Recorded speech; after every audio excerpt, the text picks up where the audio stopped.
मैं बगैर किसी ताख़ीर के बुलाना चाहता हूँ रेजिडेंट एडिटर एनडीटीवी लखनऊ जनाब कमाल खान साहब को। ये अच्छा किया है कि आपने हमारे सामने कैमरा लगा दिया है, क्योंकि मैं पिछले 20 साल से सिर्फ कैमरे के सामने बोलता हूँ। तो कैमरा नहीं होता तो बहुत नर्वस होते हैं। थोड़ा उल्टा मामला है, कई लोग कैमरे के सामने आने पे नर्वस हो जाते हैं, यहाँ कैमरा नहीं होता तो हम लोगों से बातचीत करने में नर्वस होते हैं। एहतशाम साहब ने और आपने बहुत अच्छी बातें कहीं, सिवाय इसके कि जो तारीफ़ की वो झूठी थी सारी। और हमारी खुशनसीबी है कि हमारे जैसे मामूली आदमी को आपने यहाँ बुलाया कि मैं आपसे मुखातिब हो सकूँ। तो मैं मौलाना आज़ाद यूनिवर्सिटी का वीसी साहब का, एहतशाम साहब का, मास कॉम डिपार्टमेंट का, सारे तलबा का, फैकल्टी का बहुत शुक्रगुज़ार हूँ कि आपने ये मौका दिया कि मैं आपसे बातचीत कर सकूँ। और मेरे लिए बहुत इज़्ज़त की बात इसलिए भी है कि मैं एक ऐसा शख्स हूँ जिसने कभी मास कॉम पढ़ा नहीं है, कभी जर्नलिज़म के किसी इंस्टीट्यूट में दाखिला नहीं लिया था। मैं रशियन का आदमी हूँ, एक्चुअली मैं उर्दू और हिंदी का आदमी नहीं हूँ, मैं रशियन इंटरप्रेटर था। तो एक दिन चूँकि पढ़ने लिखने का शौक़ था, बहुत तरह के हमें शौक़ हैं, जिसमें आर्किटेक्चर का शौक़ है, लैंडस्केपिंग का शौक़ है, क्ले मॉडलिंग का शौक़ है, ज्वेलरी डिज़ाइनिंग का शौक़ है, बहुत तरह के काम करते हैं जो आपको पता नहीं, अभी एहतशाम साहब को नहीं, वो सब भी बताते। तो उसी तरह मैं एक दिन जर्नलिस्ट बन गया। हमारे घर वालों ने हमें उर्दू पढ़ाई नहीं थी, हमने बीए में उर्दू सीखी। मैं उर्दू में कैलीग्राफी करता हूँ। मुझे पंजाबी नहीं पढ़ाई थी। जब मैं ग्रेजुएशन कर रहा था तो मैंने पंजाबी पढ़ी और गुरमुखी से ट्रांसलेशन किया अमृता प्रीतम की किताब नवियाँ कलमा का। तो बहुत तरह के काम मैं शौकिया करता हूँ। तो हमें इसलिए हमें लगता है, रूस का एक अखबार है प्रावदा, उसमें बहुत पहले एक किसी व्लादिमीर नाबाकोव नाम के कोई ड्राइवर थे जो कि लोलिता के इत्तेफाकन राइटर का भी नाम है। उनकी एक खबर छपी थी, उसकी हेडलाइन थी कि मुझे फ़ख्र है कि मैंने लेनिनग्राद की सड़कों पे नेहरू की कार ड्राइव की है। तो हमारे जैसे आदमी को जिसने कभी मास कॉम ना पढ़ा हो और अगर आप से ख़िताब करने के लिए, आपसे मुखातिब होने के लिए बुलाया जाए तो वाकई ये हमारे लिए उतने ही फ़ख्र की बात है। दरअसल टेलीविज़न जो है वो देखिए पब्लिक ओपिनियन बनाने का एक बहुत बड़ा ज़रिया है। और ये जो टॉपिक है इसमें इसके 3 पहलू हैं। हम आपको ये बताएंगे कि वो पब्लिक ओपिनियन बनाने का इतना बड़ा ज़रिया कैसे है। क्या वाकई जो न्यूज़ चैनल हैं वो सिर्फ टीआरपी ड्रिवन है, टीआरपी के अलावा कोई चीज़ नहीं कर रहे हैं, या उनका कुछ सोशल कंसर्न भी है। अगर वो टीआरपी ड्रिवन है तो ऐसा क्यों है, और इन हालात को बदला कैसे जा सकता है। कुछ लोगों को कहना है कि अगर, वैसे मैं कुछ पॉइंट्स लिख के लाया हूँ, पूरा पढ़ूंगा नहीं। एक दिलचस्प किस्सा आपको बताएं। जब रामदेव जी के एक शिष्य हैं, उनका नाम है बालकृष्ण, तो वो बालकृष्ण के ऊपर कुछ साल पहले एक मुकदमा हो गया था कि उन्होंने कोई संस्कृत यूनिवर्सिटी से फर्जी डिग्री ली।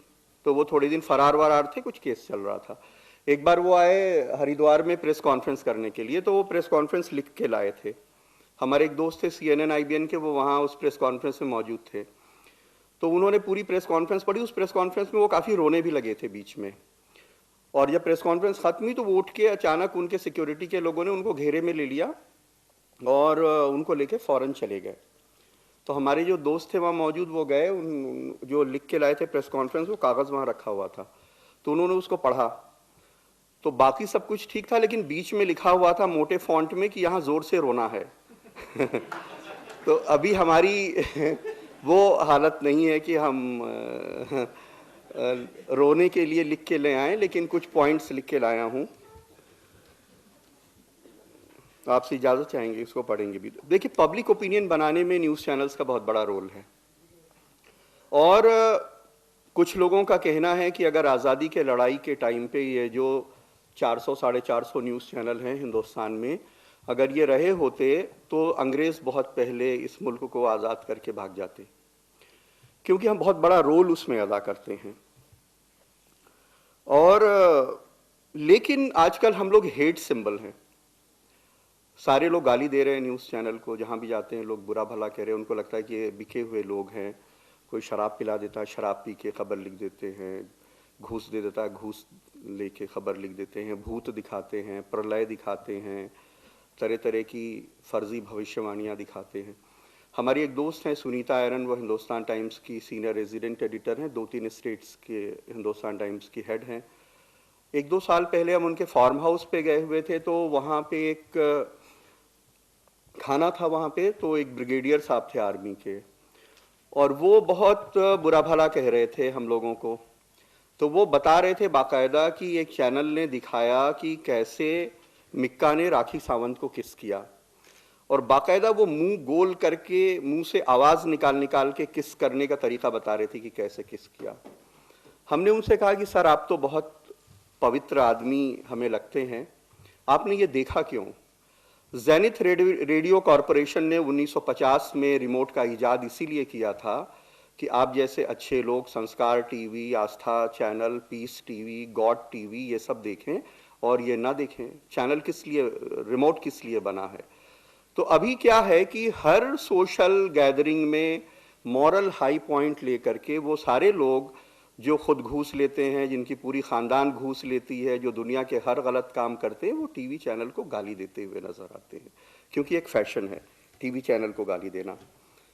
लेकिन सारी चीज़ें तो नहीं बताई जा सकती, लेकिन क्योंकि अगर हम उसको बताएंगे तो कई साल लगेंगे कि मीडिया ने अच्छा काम क्या किया।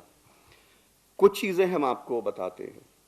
अभी JNU का एपिसोड हुआ, NDTV इंडिया ने अपनी पूरी स्क्रीन को ब्लैक करके दिखाया कि किस तरह से एक डॉक्टर्ड वीडियो को दिखा करके, किस तरह से बिना रैशनल हुए, किस तरह से एक गलत चीज़ को आप सोसाइटी में दिखा करके डिवीज़न क्रिएट कर रहे हैं।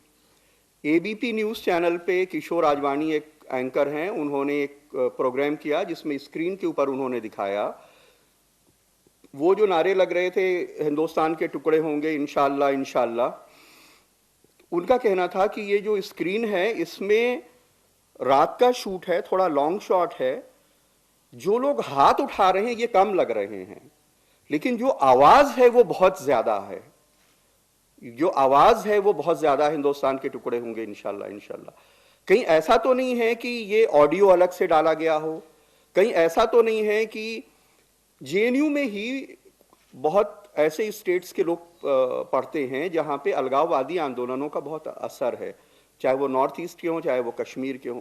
कहीं ऐसा तो नहीं है कि किसी हुर्रियत ने कहीं कश्मीर के डाउनटाउन में जुमे को कई बार नारे लगते हैं कुछ, वहाँ से नारे को ला के यहाँ लगा दिया गया हो। तो उन्होंने एक चीज़ दिखा के ये बताने की कोशिश की, जब तक ये बात नहीं आई थी कि वीडियो डॉक्टर्ड है। उन्होंने अपने टेलीविज़न चैनल में दिखाने की लोगों को कोशिश की, एक ऐसे माहौल में जब बड़े पैमाने पे 3 न्यूज़ चैनल वो डॉक्टर्ड वीडियो दिखा रहे थे, तो उन्होंने ये दिखाने की कोशिश की कि ऐसा लगता है कि हाथ कम लोग उठा रहे हैं, ऑडियो ज़्यादा आ रहा है, तो हो सकता है कि ऑडियो कहीं से ला करके इसमें डाला गया हो। इंडिया टुडे न्यूज़ चैनल के ऊपर जो हेडलाइंस टुडे था वो इंडिया टुडे नाम हो गया है, उस पर राहुल कंवल ने बाकायदा 1 घंटे का एक प्रोग्राम किया जिसमें CBI के फॉरेंसिक साइंस डिपार्टमेंट के जो रिटायर्ड हेड थे उनको बुलाया गया और उनसे पूछा कि आप कैसे चेक करते हैं कि कौन सा वीडियो डॉक्टर्ड है और कौन सा नहीं है। उन्होंने कहा कि हमारे कंप्यूटर में सॉफ्टवेयर है, हम उससे चेक करते हैं। उन्होंने वो 3 वीडियो उनको दिए और कहा कि आप बताइए इसमें कौन सा डॉक्टर्ड है और कौन सा नहीं है। वो वीडियो जो हिंदुस्तान के 3 चैनल दिखा रहे थे, उस वीडियो को उन्होंने अपने सॉफ्टवेयर में डाला और फिर दिखाया और कहा कि ये डॉक्टर्ड है, और जो डॉक्टर्ड वीडियो है उन्होंने स्क्रीन पे दिखाया, जैसे अस्पताल में मरीज के मॉनिटर के ऊपर लगा रहता है उसके हार्ट वगैरह का वो दिखाने के लिए। तो उन्होंने कहा कि स्क्रीन पे जिसमें डबल लकीरें आ रही हैं इस तरह से, वो डॉक्टर्ड है। उसमें एक लकीर जो है वो बाहर के वीडियो की है, और वो वीडियो जो अकेली लकीरें चल रही हैं जिसमें एक लकीर चल रही है वो डॉक्टर्ड नहीं है, वो ओरिजिनल है।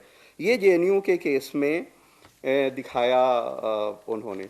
अब दादरी का केस ले लीजिए। दादरी में जो एक अखलाक नाम के एक शख्स थे वो मार दिए गए क्योंकि उनके घर के फ्रिज में कुछ मीट था जिसको कुछ लोगों ने कहा बीफ है और उनको मार दिया। इतनी हार्ड हिटिंग रिपोर्ट ऐसे लोगों के खिलाफ कि जो किसी के घर में घुस के अगर उसके घर में बीफ हो भी खाने के लिए तो इस मुल्क के कानून में आप किसी के खिलाफ मुकदमा कर सकते हैं। इस मुल्क का कानून आपको ये इजाज़त नहीं देता कि आप किसी के घर में जाके उसकी लिंचिंग कर दें कि वो बीफ खा रहा है अपने घर के अंदर।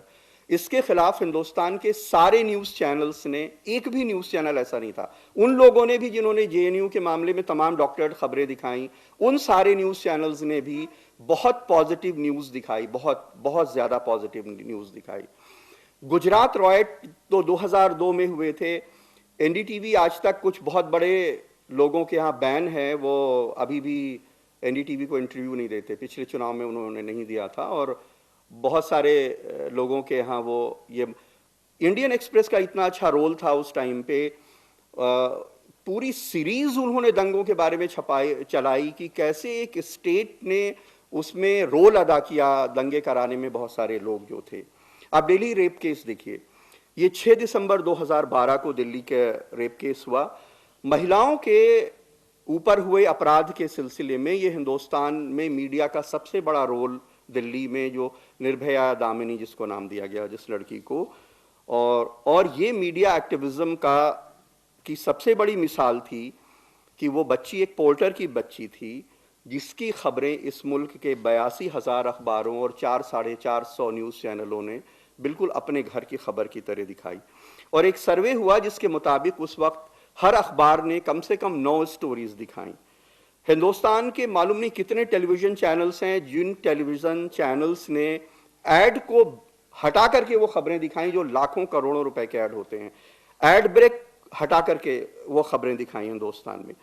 ये पहला मीडिया का इतना बड़ा काम था जिसने, इलेक्ट्रॉनिक मीडिया ने एक निर्भया की मौत को एक पैन इंडिया रिवॉल्यूशन बना दिया।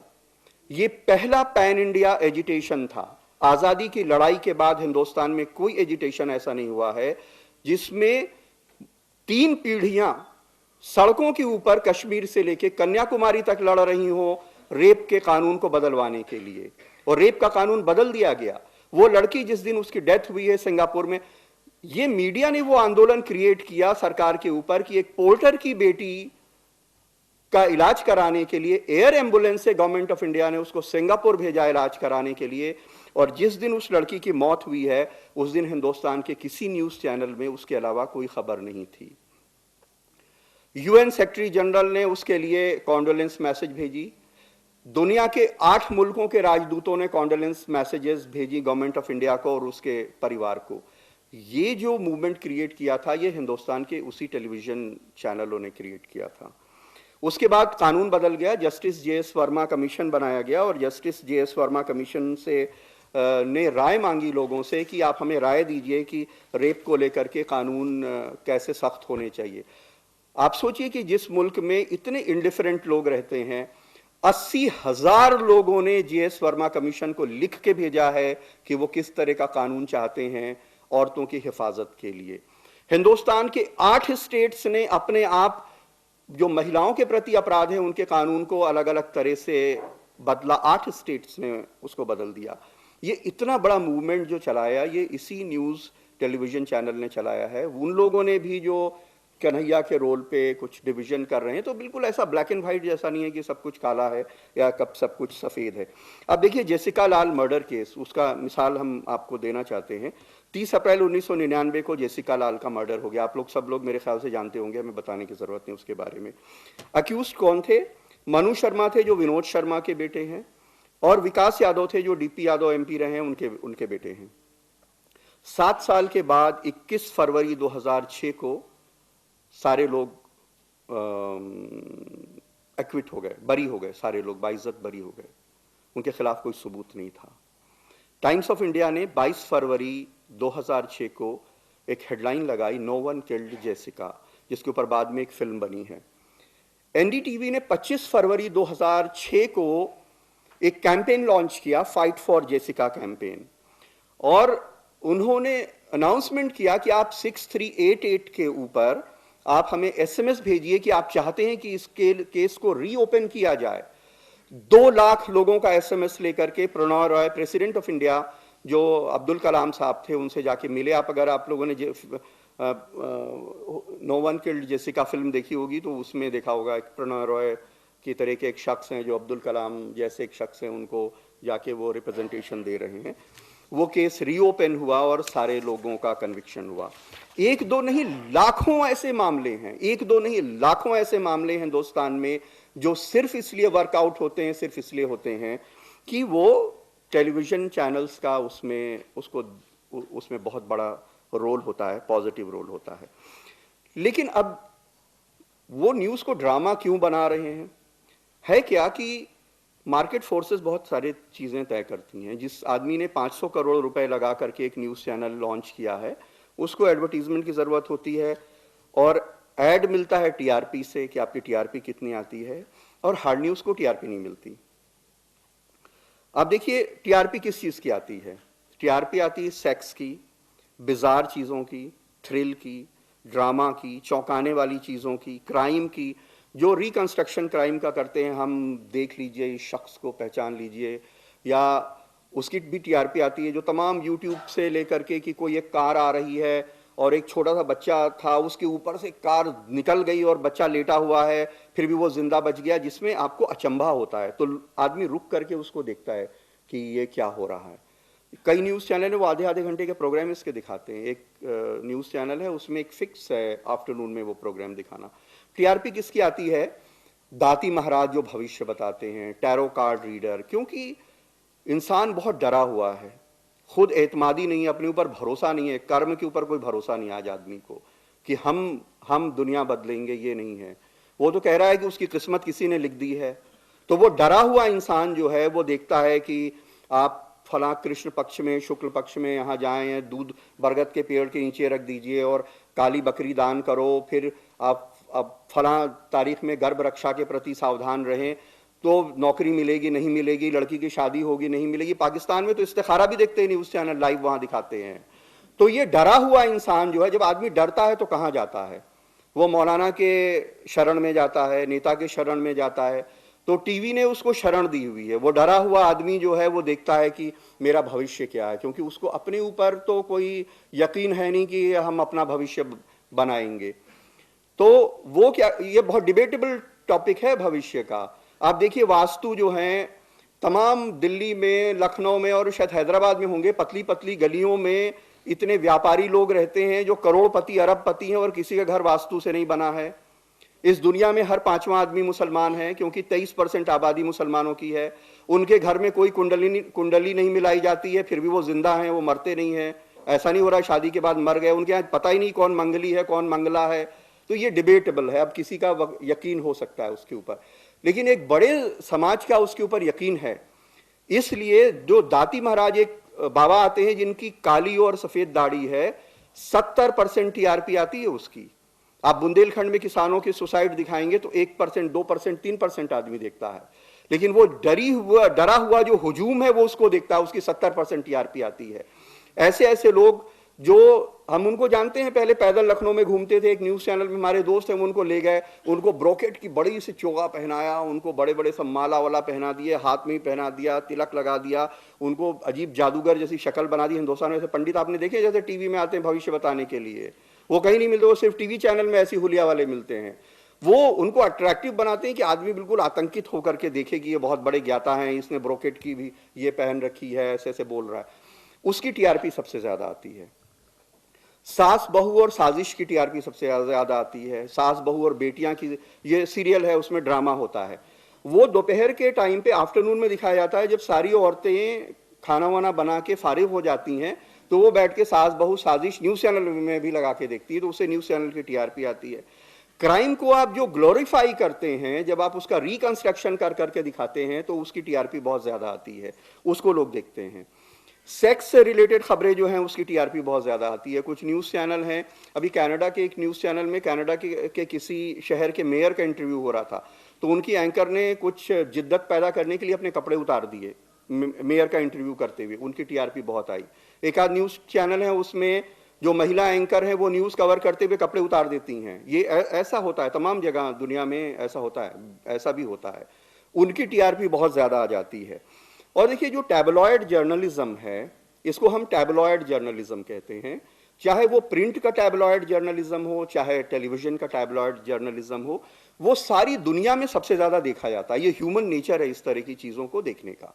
1861 के आसपास दुनिया का सबसे पहला टैबलॉइड अखबार लॉन्च हुआ था। आप देखिए कि इंग्लैंड में जो लंदन टाइम्स है, जो 1861 या 1867 हम तारीख बोल रहे हैं के आसपास लॉन्च हुआ, जो लंदन का सबसे पुराना, सबसे हार्डकोर न्यूज का पेपर है द टाइम्स लंदन का, उसका सर्कुलेशन 3,94,000 रोजाना है। उसको 3,94,000 लोग रोजाना पढ़ते हैं। 1960 के आसपास पेपर लॉन्च हुआ रुपर्ट मर्डॉक, जिसको ओन करते हैं आप, सन। अगर आप लंदन गए होंगे आपने पढ़ा होगा, सन जो टैबलॉइड है वहां पे।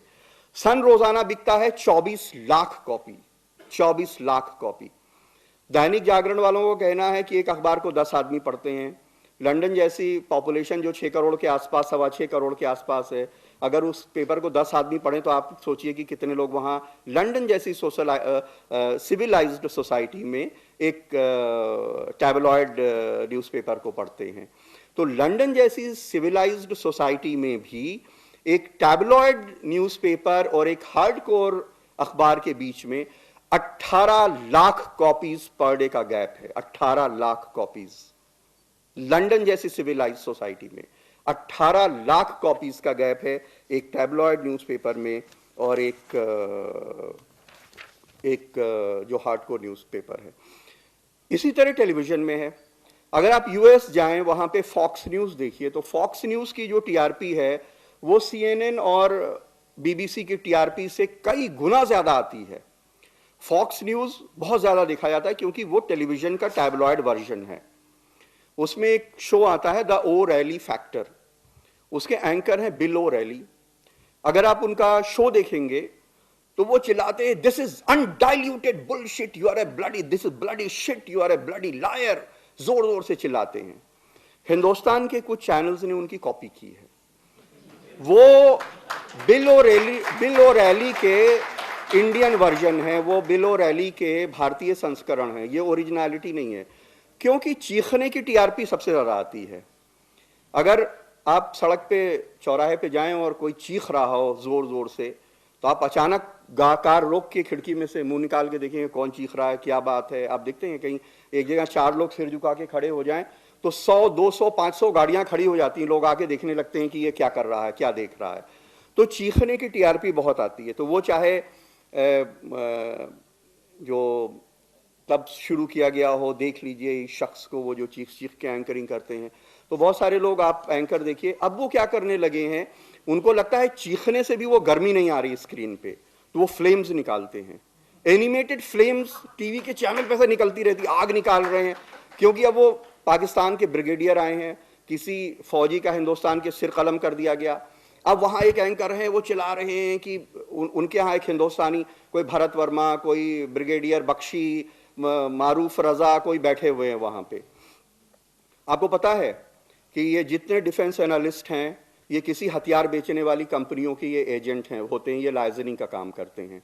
ये टेलीविजन चैनल्स में बैठ के एक युद्ध का माहौल क्रिएट करते हैं ताकि वो मुल्क हथियार खरीदे। ये भी इसके पीछे एक बात है। अगर आप रिसर्च करेंगे तो आप पता कर लीजिए कि जितने टेलीविजन चैनल्स पे जितने डिफेंस एनालिस्ट आते हैं, किसी का नाम नहीं लेना चाहते, उनमें कईयों को हम भी जानते हैं, लेकिन वो सारे किसी ना किसी दुनिया की हथियार बेचने वाली कंपनीज के एजेंट हैं हिंदुस्तान में, जो एक युद्धोन्माद, जिसको हिंदी में कहते हैं, वो क्रिएट करते हैं कि वो एक ऐसा माहौल क्रिएट हो कि तो एक किसी सिपाही का किसी ने, पाकिस्तानी ने सिर काट दिया।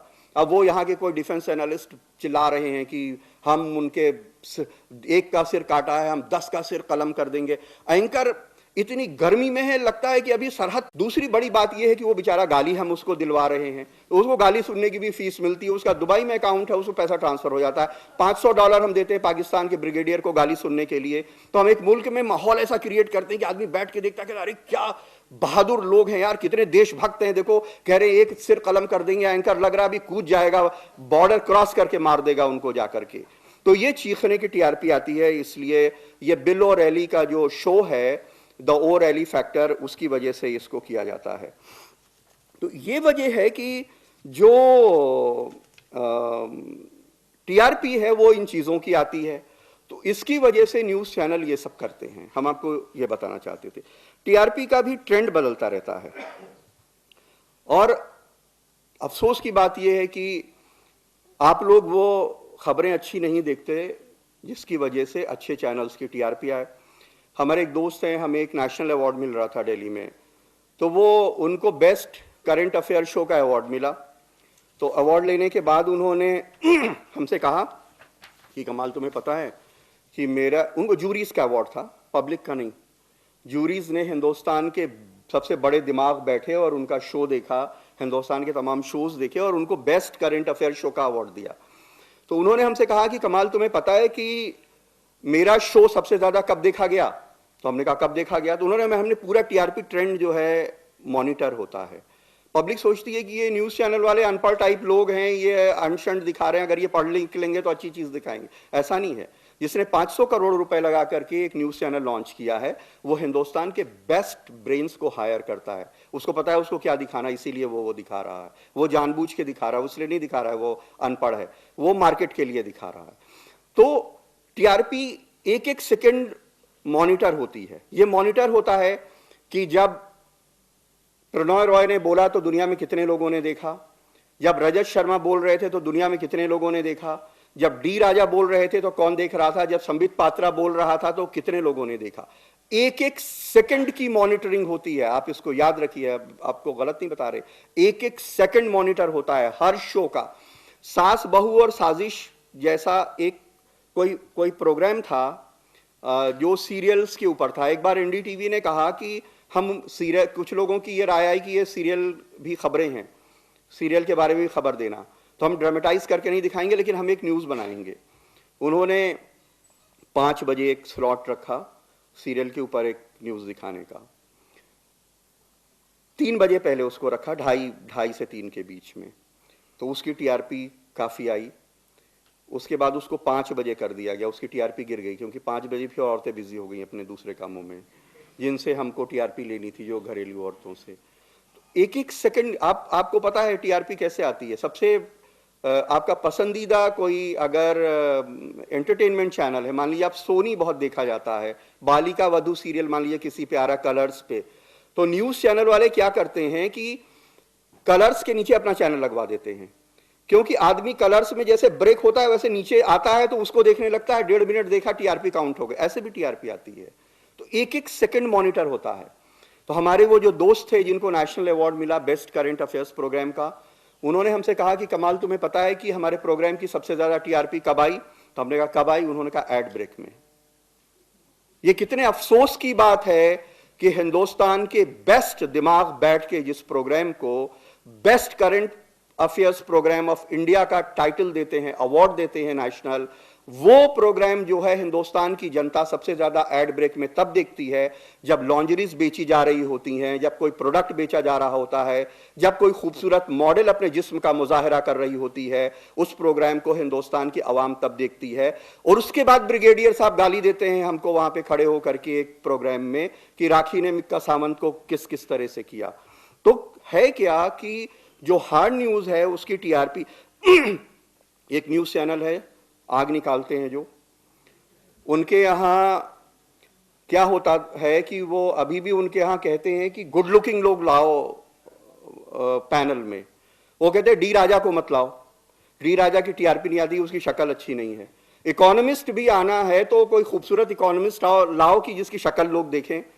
हमारे चैनल में जब वो काम करते थे तो हमारी बॉम्बे की जो ब्यूरो चीफ थी, बिम्बेट्स कहते हैं, जो बिना जिसके ऐसी लड़की खूबसूरत जिसके दिमाग ना हो, तो वो बॉम्बे की ब्यूरो चीफ ने एक बार शिकायत की। हमारे यहाँ वो शो करते थे तो प्रणय रॉय और राधिका रॉय को मीटिंग हो रही थी, उसने उनका लिहाज किया। जब वो चले गए मीटिंग से तो राजदीप और बहुत सारे लोग थे, बरखा, तमाम लोग, तो वो कहने लगी कि ये जो है मुझे रोज परेशान करता है, मुझे फ़ोन करता है कि बिम्बेट्स ले आओ चैनल में दिखाने के लिए। वो अभी अपने चैनल में कहते हैं कि डी राजा की टीआरपी नहीं आती, इसको गुड लुकिंग आदमी ले आओ। तो वैसे इंसानी फितरत है, आप खूबसूरत देखने वाले को बार बार देखते हैं घूम के, तो वो जो है। अच्छा, दूसरा क्या है कि एक अर्बन रूरल डिवाइड बहुत बड़ा है, क्योंकि जो कंज्यूमर है वो ज़्यादातर अर्बन एरिया का है। अब टीआरपी सेंटर्स जो हैं वो बी क्लास सिटीज़ में बनने लगे हैं, नहीं तो वो सारे बड़े शहरों में होते थे। तो वो न्यूज़ जो है वो बड़े शहरों ऐसी सेंट्रिक होती हैं कि जिसमें वहाँ का कंज्यूमर उसको देखे। हमें याद है कि हमीरपुर एक जगह है यूपी में, हिमाचल में भी हमीरपुर है, वहाँ पे हम कुछ शूट कर रहे थे तो एक हमारे स्ट्रिंगर ने बताया कि आज तक के स्ट्रिंगर के लिए कि सर ये रेप तो हुआ था झोपड़ी में, लेकिन ये पता नहीं, ये उस ज़माने की बात है जब रेप के ये सब दिखाते थे। अब तो हो गया, आप घर भी नहीं दिखा सकते, जगह भी नहीं बता सकते, उसके माँ बाप की भी तस्वीर नहीं दिखा सकते, उसकी तो छोड़ दीजिए, आप जगह भी नहीं बता सकते कहाँ रहता है।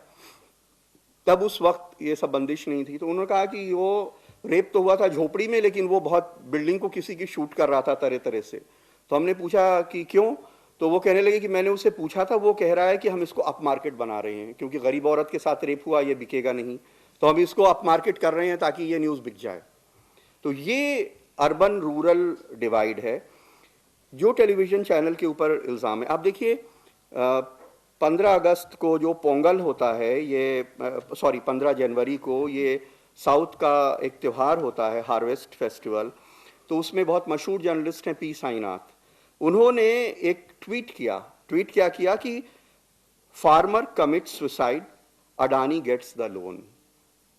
ये उस विडंबना को जाहिर करता है जो हम अर्बन और रूरल डिवाइड की बात करते हैं। 83 करोड़ लोग इस मुल्क में ऐसे हैं जो गांवों में रहते हैं, 83 करोड़ लोग ऐसे हैं जो इन गांवों में रहते हैं।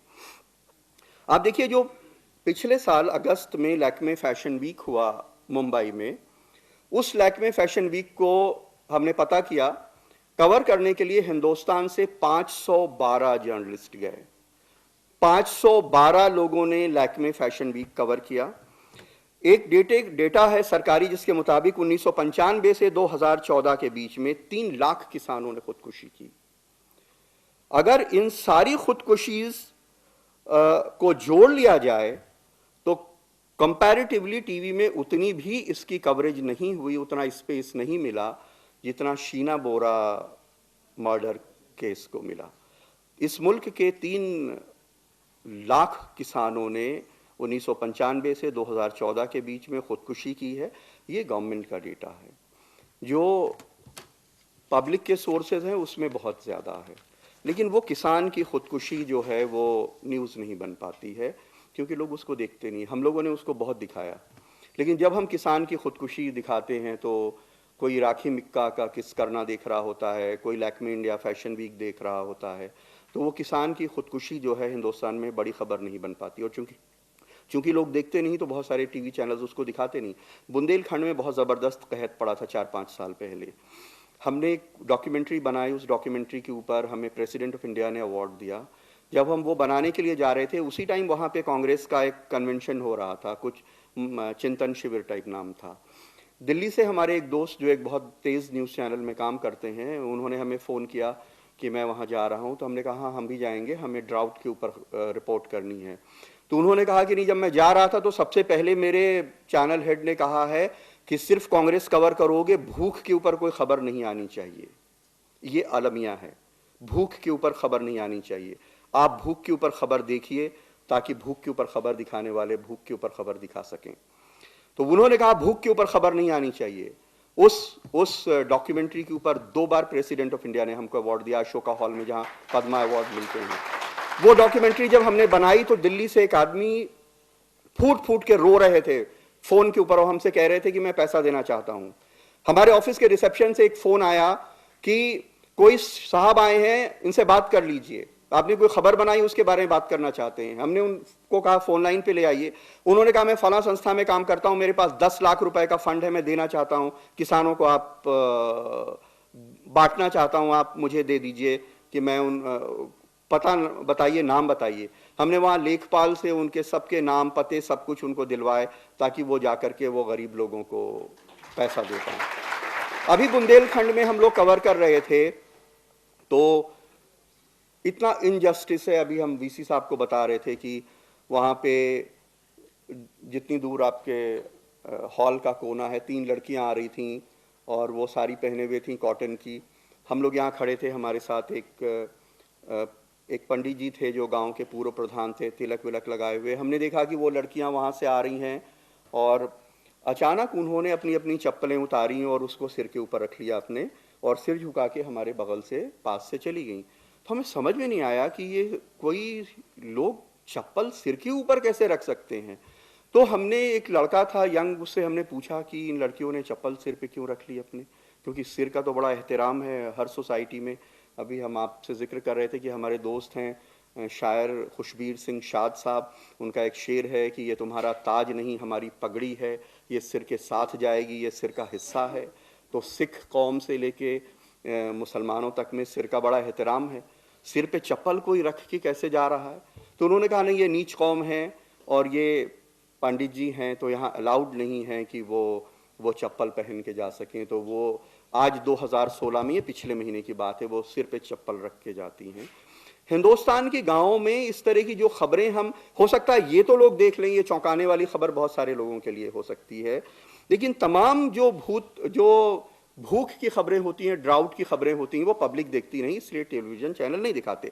अच्छा, दूसरी चीज आपको हम बताएं, एक्चुअली ये सिर्फ न्यूज चैनल की बात नहीं है, ये एंटरटेनमेंट चैनल्स के साथ भी है। एकता कपूर ने एक सीरियल बनाया था महाभारत 2007-8 में, वो वाला महाभारत नहीं, पुराना वाला जो आता था, ये 2007-8 में एक बनाया महाभारत। उस महाभारत में सारे देवी देवताओं के जो कॉस्ट्यूम है वो मनीष मल्होत्रा, जो हिंदुस्तान के सबसे बड़े डिजाइनर्स में से एक हैं, उनसे डिजाइन कराया था। उनका कहना था ये जो पुराने वाले हैं इससे शायद अच्छी टीआरपी आ जाए अगर हम डिजाइनर वस्त्र भगवान को पहना देंगे। तो जितने रिलीजियस न्यूज चैनल हैं, हर हफ्ते जब टीआरपी आती है बुधवार को, तो ये देखा जाता है कि किस भगवान की टीआरपी ज्यादा आ रही है, ताकि उस भगवान को अगले हफ्ते हम ज्यादा दिखाएं। ये भगवान इसलिए नहीं दिखाए जाते क्योंकि भगवान से किसी चैनल को प्रेम है, इसलिए दिखाता है क्योंकि वो कमर्शियल चीज है, वो भगवान टीआरपी दे रहा है। मैं माफी चाहता हूं कि मुझे पता नहीं ऐसा क्यों होता है, लेकिन अभी पिछले दिनों काली जी की टीआरपी बहुत आ रही थी, लेकिन रामचंद्र जी की कम आ रही थी। हमारा रामचंद्र जी से बहुत फैसिनेशन है क्योंकि हम अवध में रहते हैं, हम रामलीला देखते हुए पैदा हुए हैं, तो हमारे लिए वो दूसरे तरह के कैरेक्टर हैं। लेकिन काली जी की टीआरपी बहुत आती है, शनि महाराज की भी टीआरपी बहुत आती है, रामचंद्र जी की कम आती है। तो ये इल्जाम सिर्फ हमारे ऊपर नहीं है, ये जो सीरियल हैं, जो धार्मिक चैनल भी भगवान को दिखाते हैं कि किस भगवान की टीआरपी ज्यादा आ रही है। एकता कपूर ने वो बनाया था जोधा अकबर सीरियल, पिछले दिनों आ रहा था, अभी शायद बंद हो गया होगा, हम एंटरटेनमेंट चैनल कम देखते हैं। तो उसके स्क्रिप्ट राइटर हमारे दोस्त हैं, बहुत सारे फिल्मों की स्क्रिप्ट लिखने वाले हमारे दोस्त हैं, फिल्मों में भी और सीरियल्स में भी। तो वो पिछले दिनों लखनऊ एक शादी में आए थे, तो हमें बताने लगे, कहने लगे कमाल ऐसा हुआ कि वो तरह तरह की कहानी हम रोज दिखाते थे अकबर के बारे में। तो एक दिन मुझे एकता कपूर ने बुलाया और कहा कि सुनो, ऐसा करो कि ये एक एपिसोड ऐसे बनाओ, ये कहानी बनाओ कि जोधाबाई को जिन ने अगवा कर लिया और अकबर अपनी फौज लेके गए जिन से लड़ने के लिए, और जिन और अकबर की जंग दिखाना है, और उस जंग में अकबर आजम फतेह हासिल की उन्होंने, और जिन से वो जोधाबाई को छुड़ा के घोड़े पे लेके वापस लौटे हैं। ये एक जरा विजुअलाइज करो। तो वो जो हमारे दोस्त हैं, काफी पढ़े लिखे आदमी हैं, वो कहने लगे, हमने कहा कि मैडम ये तो दुनिया के किसी इतिहास में जो अकबर का कितना बड़ा भी दुश्मन हो, उसने ये नहीं लिखा है कहीं कि जोधाबाई को जिन ने अगवा कर लिया था, फिर अकबर गए थे लड़ने के लिए। लोग हमें जूते मारेंगे मैडम, मैं मुंह दिखाऊंगा कैसे लोगों को। तो उन्होंने कहा कि तुम तब थे क्या? तो उन्होंने कहा नहीं, उस टाइम हम तो नहीं थे। उन्होंने देखने वाले थे? उन्होंने देखने वाले भी नहीं थे उस टाइम। तो कह रहे जो मैं बता रही हूं यही हिस्ट्री है, यही लिखो तुम। तो उन्होंने ये एपिसोड बना दिया, और आपके लिए ये बहुत अफसोसनाक, बहुत अफसोस का मुकाम है कि जोधा अकबर सीरियल में सबसे ज्यादा टीआरपी उस एपिसोड की आई जिसमें अकबर आजम जो है जोधाबाई को जिन अगवा कर लेता है और वो जिन से जाके फतेह हासिल करके उसको वापस ले आते हैं। एक सीरियल आता है रजिया सुल्तान आता था। रजिया, ये रजिया के सुल्तान बनने के पहले की कहानी थी, मेरे ख्याल से 1225-1230 के आसपास का कोई वक्त था। तो उसमें मालूम नहीं आप लोगों ने अगर देखा हो तो शायद आपने देखा हो, उसमें रजिया के दोस्त उनसे शर्त लगाते हैं कि तुम शेर का बाल मूंछ का नोच के ले आओ तो हम जाने कि तुम इतनी बहादुर हो। तो रजिया जाती हैं साहब, एक बहुत बड़ा हॉल जैसा है, गुफा जैसी है, बहुत लंबी, पहाड़ के अंदर लग रहा है हॉल जैसी, और उसमें एक जंगला है बंद होता है, बटन से बंद होता खुलता है वो, और उसके अंदर शेर है। तो वो रजिया जाती है उसकी मूंछ का बाल नोचने के लिए। तो वो यंग सी लड़की है बहुत, वो जाती हैं दौड़ती हुई, उसका बाल नोच लेती हैं, और बाल क्लोजअप में दिखाया जाता है कि मूंछ नोच लिया, और शेर के क्लोजअप्स आते हैं कि वो कैसे बिल्कुल भन्नाया हुआ जब रजिया सुल्तान ने मूंछ के बाल नोचे। और उसके बाद बाल ले करके वो दौड़ रही हैं और शेर उनको दौड़ा रहा। जाहिर सी बात है, शेर का बाल नोच लेंगे मूंछ का तो दौड़ाएगा ही। पूरा 2 एपिसोड सिर्फ स्लो मोशन में रजिया के भागने और शेर के दौड़ाने के ऊपर है। रजिया भाग रही है मूंछ का बाल लिए हुए हाथ में, शेर दौड़ा रहा है, और हम लोग बिल्कुल कुर्सी की एज पे, बेड की एज पे ऐसे बैठे देख रहे हैं कि अब खाया तब खाया, और वो दौड़ती जा रही हैं।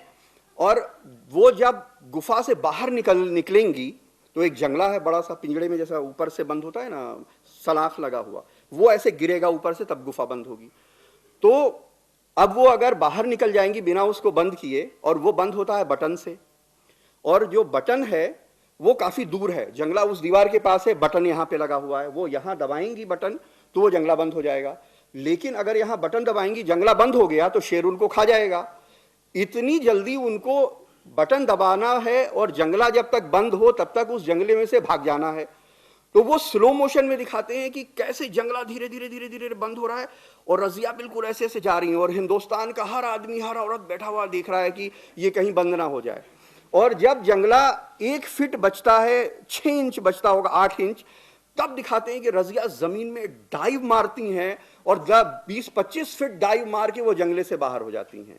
वो एपिसोड हिंदुस्तान में सबसे ज्यादा देखा गया रजिया सुल्तान का। उसकी जबान भी ये थी कि वो कहते हैं कि हम तुम्हें कुछ, कि तुम मूंछ का बाल लाओगी तो मैं तुमको ये करूंगा, तुम तो इतनी बहादुर है वो हो। तो रजिया कहती है मुझे चने की झाड़ पे मत चढ़ाओ। हमें नहीं लगता कि 1225 में अल्तमश की बेटी ये जबान बोलती होगी कि मुझे चने की झाड़ के ऊपर मत चढ़ाओ। तो बहरहाल इस तरह की चीजों की टीआरपी आती है। एक मोहे रंग दे एक सीरियल आता था, वो बहुत क्रांतिकारी लड़की का सीरियल था, बड़ी रिवॉल्यूशनरी लड़की थी, बहुत प्रोग्रेसिव, पढ़ी लिखी, हिंदुस्तान की जंग के लिए लड़ाई लड़ रही थी। अब वो जो सीरियल के राइटर थे वो हमसे कहने लगे कि मैंने बहुत पढ़ाई की उसके लिए, बहुत तैयारी की। उनको 40,000 रुपये एक्चुअली मिलता है एक सीरियल का लिखने का। तो अगर वो नहीं लिखेंगे तो उनके जैसे बहुत सारे घूम रहे हैं लिखने के लिए, वो निकाल दिए जाएंगे, कोई और लिखने लगेगा। तो बेचारे बहुत पढ़े लिखे हमारे जो दोस्त लोग हैं, जो लखनऊ के बड़े अच्छे अच्छे स्कूलों से, कॉन्वेंट से पढ़े हुए थे, ये सब शौक था लिखने पढ़ने का, चले गए, तो वो 40,000 रुपये के लिए काम करते हैं, सब अंट लिखते हैं। तो वो कहने लगे कि वो सीरियल की टीआरपी नहीं आ रही थी, इतना बढ़िया हम लिख रहे थे हिस्ट्री, लेकिन टीआरपी नहीं आ रही थी। तो कहने लगे कि एक दिन डायरेक्टर ने हमें बुलाया, कहा कि तुम ऐसा करो राहिल कि इस लड़की की शादी एक बुढ़े से करा दो जो क्रांतिकारी, और उसके बाद उससे कहना कि बुढ़ा इसके ऊपर जुल्म करेगा, और वो कहेगा कि मेरे जूते साफ करो, फिर वो अपनी दुपट्टे से जूते साफ करेगी, फिर वो उसके कूड़े से पिटाई करेगा। तो वो बेचारे 40,000 की लालच में उन्होंने वो एपिसोड लिख दिया कि वो जो क्रांतिकारी लड़की थी वो उनके जूते साफ करने लगी, फिर वो उसको पीटने लगे।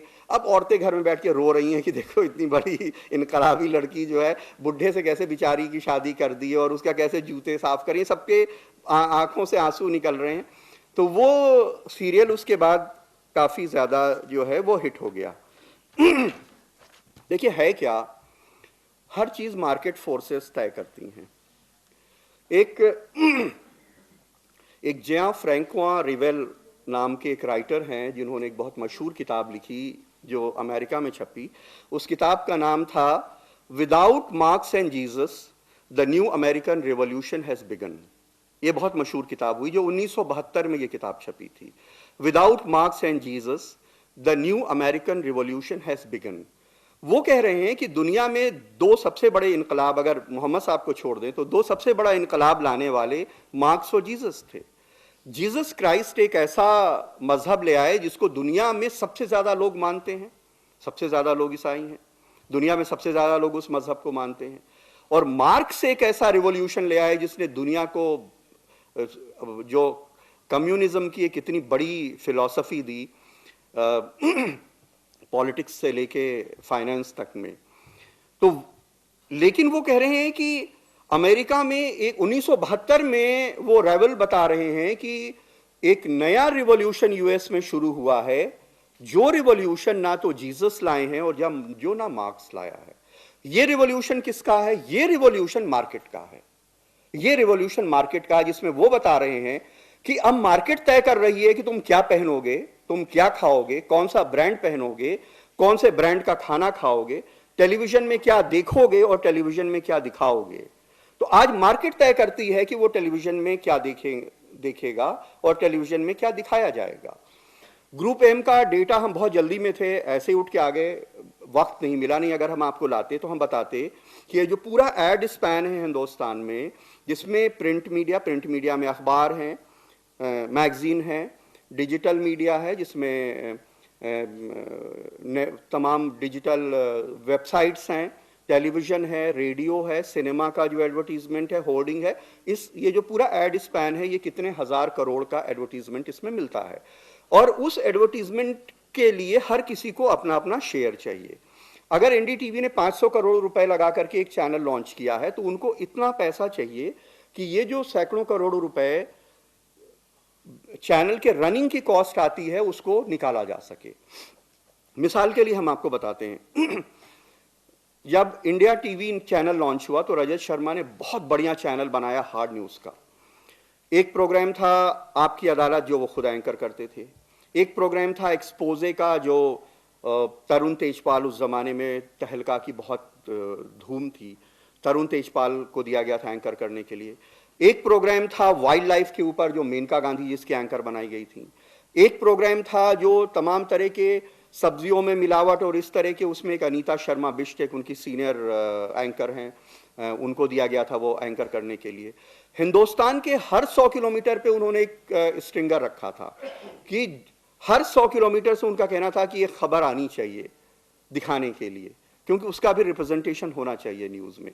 जो हम अर्बन रूरल डिवाइड की बात कर रहे थे कि 83 करोड़ लोग रहते हैं, इतने लोग 3 लाख लोग खुदकुशी कर लेते हैं, लेकिन लैक्मे इंडिया फैशन वीक को कवर करने 512 लोग जाते हैं, उसके 10% लोग विदर्भ में और बुंदेलखंड में किसान की खुदकुशी नहीं कवर करते हैं। उन्होंने 100 किलोमीटर पे रखे, उनके न्यूज़ की टीआरपी आती थी 1%, 2%, 2.5%, 3% टीआरपी आती थी। डेढ़ साल तक ऐसे चलता रहा।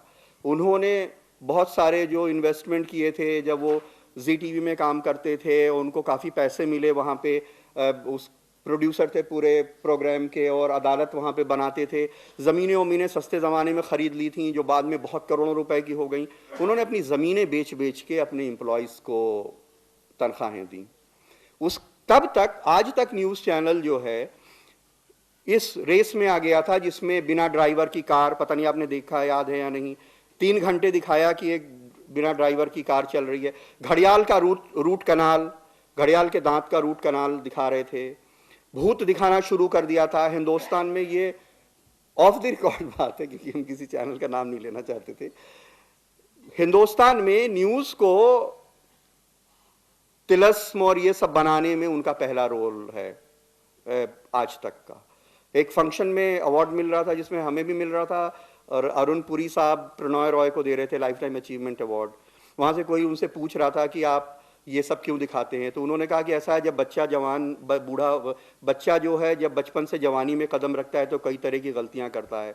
तो एक बार हम खड़े हुए, हमने सोचा खड़े होकर कहें तो क्या माँ बाप आँख बंद कर लेते हैं क्या, लेकिन हमें लगा ये बदतमीजी हो जाएगी। हमारे चैनल के मालिक हैं, वो भी बड़े हैं, बहुत बड़ा रोल है उनका हिंदुस्तान के जर्नलिज्म में। ठीक है, टीआरपी के लिए कुछ लोग कुछ करते हैं, लेकिन उससे उनके रोल को नहीं नकारा जा सकता। इंडिया टुडे का जो रोल है, जो इंडिया टुडे ग्रुप का रोल है, ओवरऑल जो उनका रोल है, तो हमें लगा कि ये बहुत बेहूदगी होगी अगर हम ऐसी बात करेंगे। लेकिन वाकई ये जो है क्या कि ये बिजनेस की वजह से ये चीज़ लोग आपको दिखाते हैं। तो अब तरीका क्या हो, क्या ऐसा किया जाए? हम न्यूज़ दिखाते हैं और हमारी टीआरपी नहीं आएगी। हम मार्केट में जाते हैं ऐड लेने तो वो कहता है साहब आपको तो लोग देखते ही नहीं हैं। वो राखी मिक्का वाला चैनल देख रहा था, वो लैक्मे इंडिया फैशन वीक वाला देख रहा था, हम आपको क्यों पैसा दें, हम कहाँ से पैसा लाएंगे? एनडीटीवी ऑस्ट्रेलिया और यूएस में बहुत ज़्यादा देखा जाता है। ऑस्ट्रेलिया में इतने लोग हमें पहचानते हैं, हमारा हिंदी चैनल भी देखा जाता है, हमको ऑस्ट्रेलिया के शहर शहर में लोग पहचानते हैं, हम जाते हैं, हमसे मिलते हैं। लेकिन वहां से जो प्लेसमेंट की फीस है वो बहुत होती है, वो आती है। तो जो हिंदुस्तान में हम घाटा उठाते हैं उस घाटे को कॉम्पेंसेट करते हैं, उसकी कॉस्ट पे हम यहाँ घाटा उठाते हैं और सरवाइव करते हैं, लोगों को तनख्वाहें दी जाती हैं। लेकिन अगर हम ऑस्ट्रेलिया और यूएस में नहीं दिखाएंगे प्लेसमेंट फीस जो मिलती है, अगर उससे हम काम नहीं चलाएंगे तो हम बंद हो जाएंगे न्यूज़ दिखा करके। क्योंकि आज वो माहौल है जिसमें जो न्यूज़ के अलावा जो चीज़ें आ रही हैं उसको लोग ज़्यादा देखते हैं। ये ठीक कैसे हो कि आप न्यूज़ को देखें, इसके लिए बिजनेस मॉडल शायद चेंज करने की ज़रूरत होगी। मिसाल के लिए हम आपको बताएं, बीबीसी वर्ल्ड कब कायम हुआ था? 1922 में कायम हुआ था। कितने साल हो गए? 88 साल मेरे ख्याल से हो गए। 1922 से अब तक 88 साल हो गए। हिंदुस्तान का सबसे पुराना, सबसे बड़ा ब्रॉडकास्ट मीडियम है जो बीबीसी वर्ल्ड, वो 1922 में कायम हुआ था। बीबीसी वर्ल्ड जो है, हर हाउस होल्ड से उन्होंने एक फिक्स कर रखा है एक फीस कि करीब 150 पाउंड हर कोई सरकार के खजाने में जमा करेगा, जिससे बीबीसी वर्ल्ड न्यूज़, टेलीविज़न और रेडियो और वेबसाइट रन की जाएगी। आपको पता है कि 2014-15 में बीबीसी वर्ल्ड को लाइसेंस फीस से $375 बिलियन मिला है। $375 बिलियन, जिससे बीबीसी चलता है। $375 बिलियन पब्लिक ने दी है फीस, जिससे बीबीसी चलाया जाता है।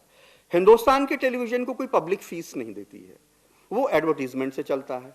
एडवर्टीजमेंट मिलता है टीआरपी से, और टीआरपी आती है जिसको हम बता रहे हैं, सेक्स है, बिजार चीज़ें हैं, भूत है, सास बहू साजिश है, वगैरह वगैरह से टीआरपी आती है। अब देखिए, अल जजीरा कायम हुआ कब? अल जजीरा चैनल आप लोग देखते होंगे, 1996 में अल जजीरा कायम हुआ। 1996 में जो बीबीसी अरेबिक है वो बंद हो गया था, जो अरब कंट्रीज़ के लिए बीबीसी अरेबिक चैनल था, उन्होंने बंद कर दिया था।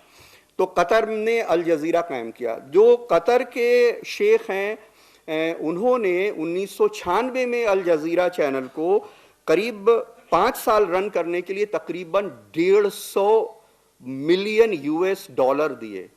$150 मिलियन जो शेख हमद बिन खलीफा हैं, जो कतर के अमीर हैं, उन्होंने $150 मिलियन अल जजीरा को दिए कि आप 5 साल तक अगर आपको एडवर्टीजमेंट ना भी मिले तो आप सरवाइव कीजिए, और इन 5 सालों में आप कोशिश कीजिए आप सेल्फ रिलायंट होने के लिए कि आप अपने पैसे से अपने चैनल को चला सकें। तो आज मुश्किल ये है कि वो कैसे, जिस आदमी ने, हमने आपको एक रजत शर्मा की मिसाल दी कि कैसे हिंदुस्तान में आप एक न्यूज़ चैनल को रन करें जो एक अच्छा न्यूज़ चैनल, हार्ड न्यूज़ बनाए, और उसके बाद उसकी टीआरपी भी आए और उसको एडवर्टीजमेंट भी मिले जिससे उसको चलाया जा सके। इसीलिए एक नया कॉन्सेप्ट की बात हो रही है आजकल। लोग क्राउड फंडिंग की बात कर रहे हैं। दुनिया के कुछ मुल्कों में क्राउड फंडिंग से कुछ चीज़ें चल रही हैं कि पब्लिक से आप फंड रेज करके एक पब्लिक के लिए चैनल लॉन्च कीजिए।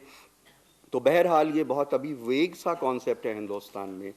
तो आप लोगों से को हमने ये बताने की कोशिश की कि कैसे न्यूज़ टेलीविज़न एक पब्लिक ओपिनियन बनाता है, उस न्यूज़ टेलीविज़न का हिंदुस्तान में जो क्या कंसर्न है, कितना बड़ा रोल अदा किया है, क्यों वो भूत दिखाता है, क्यों वो प्रलय दिखाता है, दुनिया तबाह हो जाएगी अगले 3 महीने में, क्यों वो तमाम तरह के अंधविश्वास की खबरें, भूत प्रेत दिखाता है, और उसकी वजह क्या है, कैसे मार्केट जो है उस न्यूज़ टेलीविज़न को कंट्रोल करता है, उसके इकोनॉमी का क्या सिस्टम है और क्या किया जाए, इसके ऊपर सबको सोचने की ज़रूरत है। लेकिन ये ज़रूर हम कहेंगे कि आप उस किसान की मौत की खबर ज़रूर देखिए, ताकि हमारी न्यूज़ लोग देखें, जो अच्छी न्यूज़ दिखाने वाले चैनल हैं, और उनका चैनल चल पाए।